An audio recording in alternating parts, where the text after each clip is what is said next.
Hi, I'm Dan Peters from KSOO Radio, and I'm joined today by Danny V from B102.7, and we're going to talk NASCAR for a moment. It's Dan and Dan's Fast Lap.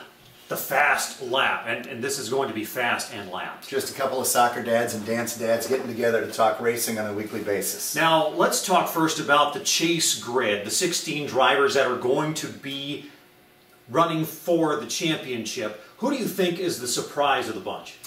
I think it's probably Clint Boyer. I think, I was watching him this year. The 15 team just didn't have it going. His team, Michael Waltrip Racing, looked like it was really missing a beat there for the longest time. And to see him, even at the bottom, 15th seed in the grid was kind of a surprise to me.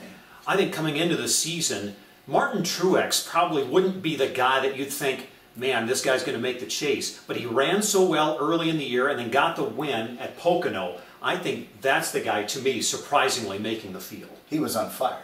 For a time. So who do you have as your final four in the chase if we jump ahead just a little bit through the chase? I've got to have two Joe Gibbs drivers in the chase. Kyle Busch will be one of them, and I think Matt Kenseth is going to be the other one. Sorry, Denny, but I think that your run is over as far as being in the final four. But, Joe Gibbs has been so strong through the middle to later stages of the season.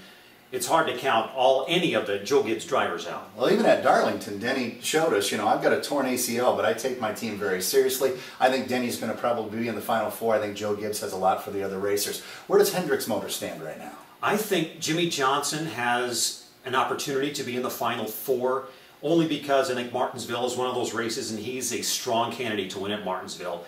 And then, as far as Jeff Gordon, he'll probably advance to the next round, but I see him going out after the field of 8. All right. Well, this is his last year, so he's our sentimental favorite going into the chase. Maybe not ours, but probably mine.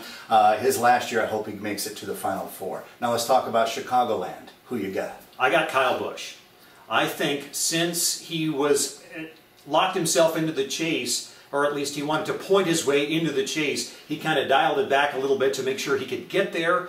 But now that he is, I think what you got to do is just take the reins off, and he's going to run wild. All right. I've got Kevin Harvick. If you look at the history of the 1.5-mile tracks this year, Harvick was not only the lap leader with the most laps, he was also the fastest laps. I've got Kevin Harvick. He doesn't seem to ever miss a beat. He's been phenomenal in the Windy City. I've got Kevin Harvick. What do you say we get together next week, find out how we did with our predictions and how the chase is stacking up for NASCAR? We're going to see if we can at least show some kind of expertise in our NASCAR Fast Lap. All right, sounds good. Dan and Dan on NASCAR's Fast Lap.